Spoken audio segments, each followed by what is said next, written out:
दोस्तों, जिस देश की मिट्टी पर गौतम बुद्ध जैसे महान इंसान ने जन्म लिया हो और जिसकी चोटी पर दुनिया का सबसे ऊंचा पर्वत खड़ा हो, सोचिए वो देश कितना महान होगा।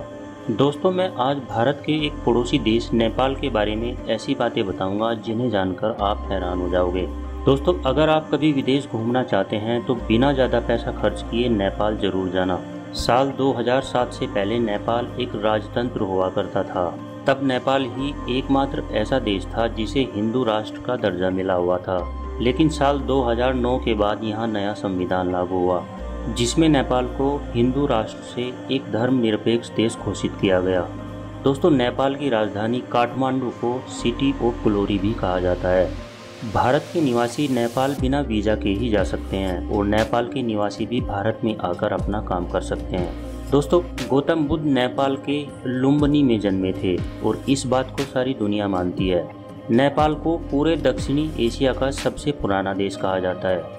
इस देश का इतिहास यहाँ की राजधानी काठमांडू से शुरू होता है। दोस्तों, यूँ तो नेपाल पर अलग अलग राजाओं ने शासन किया, पर पूरी दुनिया में नेपाल एक ही ऐसा देश है जो कभी किसी का गुलाम नहीं हुआ। इसीलिए नेपाल का कोई स्वतंत्रता दिवस है ही नहीं। दोस्तों, क्षेत्रफल के मामले में नेपाल ज़्यादा बड़ा तो नहीं है, पर फिर भी 3 करोड़ की जनसंख्या प्रकृति की गोद में यहाँ पर बड़े ही शांत स्वभाव से जीवन गुजार रही है।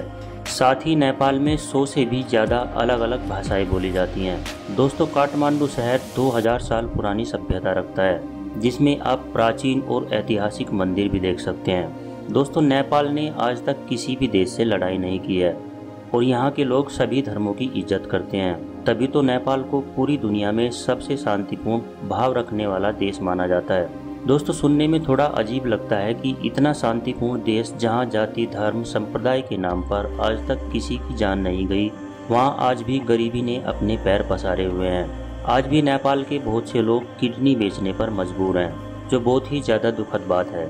साथ ही आज भी कई ऐसे घर नेपाल में मौजूद हैं जहाँ पर टॉयलेट की सुविधा भी नहीं है।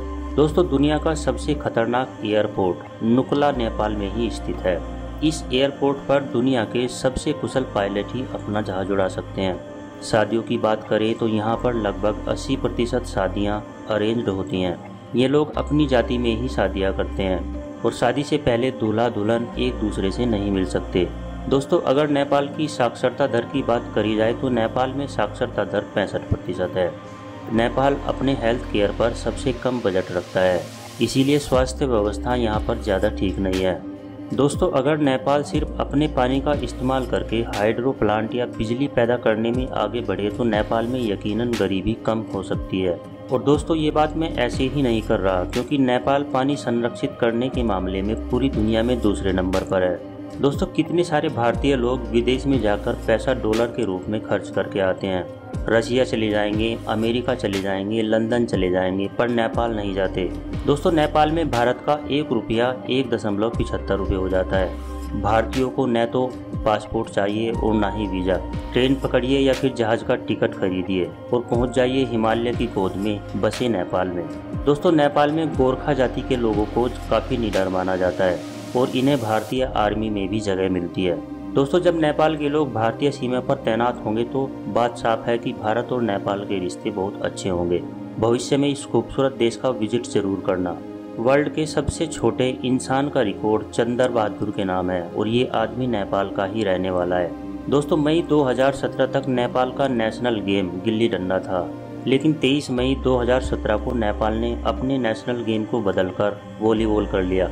इसी के साथ नेपाल में फुटबॉल को भी काफ़ी पसंद किया जाता है। दोस्तों, जैसे कि आप सभी को पता है कि माउंट एवरेस्ट सबसे ऊंची पर्वत की चोटी है और हर साल यहाँ हजारों की संख्या में सैलानी चढ़ाई करने आते हैं। इसी वजह से यह नेपाल में मुख्य आय का स्रोत भी है।